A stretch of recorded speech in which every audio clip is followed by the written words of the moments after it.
El sector de la seguridad privada en España es enorme. Hablamos de miles y miles de profesionales. Su trabajo es fundamental: proteger personas, proteger bienes, día tras día.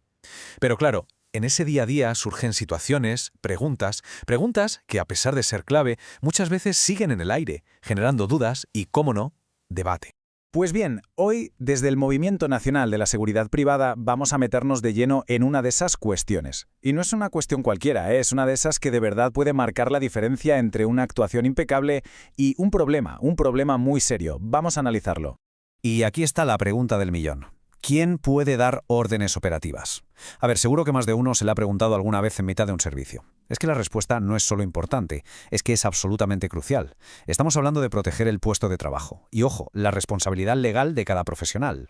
Fijaos en esta frase. Muchos vigilantes intervienen sin saber si la orden es legal o no. Es que esto da en el clavo.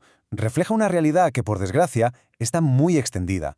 La confusión es tal que al final muchas intervenciones se hacen, en una especie de limbo, una zona gris. Y ahí, claro, hay un riesgo que a menudo pasa desapercibido, hasta que ya es demasiado tarde. Vamos a ver, ¿de dónde viene toda esta confusión? Porque esto no es un caso de estudio teórico, no. Esto es el pan de cada día en servicios por toda España. Seguro que estos ejemplos suenan, y mucho. A ver, imaginemos una situación real. Estás en un súper y el encargado te dice: «Oye, retén a esa persona». O en un hospital y el personal sanitario pide que se inmovilice a alguien. O el típico coordinador del cliente que llega y ordena cambiar un procedimiento ya. Son órdenes directas, operativas, pero dadas por personal que no pertenece a la jerarquía de seguridad.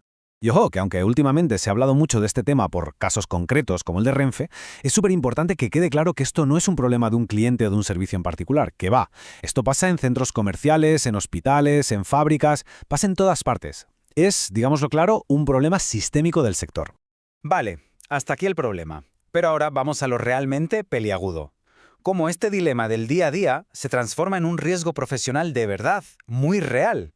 Porque aquí es cuando la cosa deja de ser una anécdota y empieza a tener consecuencias, y consecuencias serias. Vamos a ponernos en el peor de los casos. Se sigue una orden, esa orden resulta ser ilegal y ¡zas!, se lía. Hay un incidente, una denuncia o algo incluso peor. Y ahora la pregunta es, ¿quién responde por eso? ¿El responsable del cliente que dio la orden? ¿La empresa de seguridad, quizá? Pues la respuesta es uno, solo una persona. El vigilante. Así de claro y así de duro. Este es el punto clave que hay que entender. La responsabilidad final, la última, recae siempre sobre el profesional que ejecuta esa acción. Ni el cliente ni la empresa van a asumir la responsabilidad legal por algo que ha hecho el propio vigilante. Mirad, esta es la secuencia de los hechos, lo que suele pasar casi siempre. Primero, el cliente se lava las manos. Dirá que él solo, hizo una sugerencia. Segundo, la empresa de seguridad lógicamente se va a proteger a sí misma. Argumentará que esa orden nunca salió de ellos. ¿Y el resultado? Pues que al final de todo el proceso es el vigilante quien se queda completamente solo enfrentándose a lo que venga, ya sea una sanción administrativa o incluso algo penal. Pero bueno, a ver, que no cunda el pánico. Ante toda esta confusión, ante todo este riesgo, hay una guía. Y es una guía clara, que no deja lugar a dudas. No se trata de adivinar, se trata simplemente de conocerla. Así que vamos a ver qué dice exactamente la normativa sobre todo esto. Y es que aquí no hay grises, no hay espacio para la interpretación. La Ley de Seguridad Privada y su reglamento son tajantes. Establecen una jerarquía de mando muy específica. ¿Y por qué? Pues precisamente para evitar este tipo de situaciones. Así que, mucha atención. ¿Quiénes pueden dar órdenes operativas? Legalmente, solo estas figuras: el director de seguridad y el jefe de seguridad. O, y esto es importante, alguien en quien ellos hayan delegado esa función. Pero ojo, tiene que ser de forma expresa y por escrito. Y ya está. Nadie más. Ni el coordinador de turno, ni el encargado, ni el gerente del centro. Nadie. Y llegamos a la que probablemente sea la diapositiva más importante de todas. A ver, que quede claro. El cliente, por supuesto, puede y debe hablar con el personal de seguridad, faltaría más. Puede informar de algo que ha visto, comunicar una incidencia, solicitar apoyo en una zona, todo eso perfecto.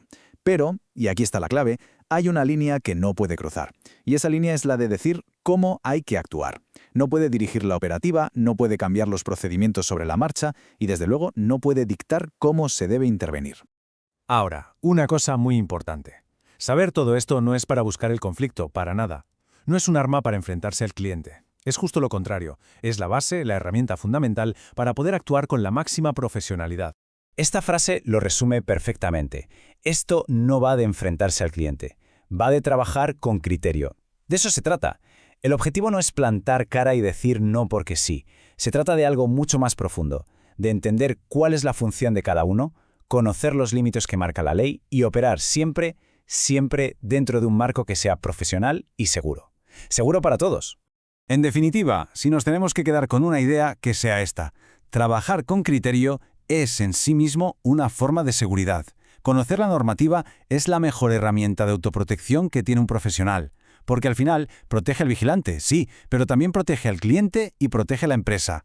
Garantiza que todo se haga como se tiene que hacer, de forma correcta y sobre todo legal. Y bueno, para terminar queda una reflexión en el aire. En una profesión como esta, donde el riesgo es una constante, donde siempre hay que estar alerta, ¿no será que la mejor defensa, la mejor protección, no es la fuerza, sino simplemente el conocimiento, el tener muy claras las reglas del juego que definen nuestro trabajo? Para ver más análisis como este, que al final lo que buscan es ayudar a ser mejores profesionales y a trabajar con más seguridad, solo hay que suscribirse al canal de YouTube MNSP Oficial.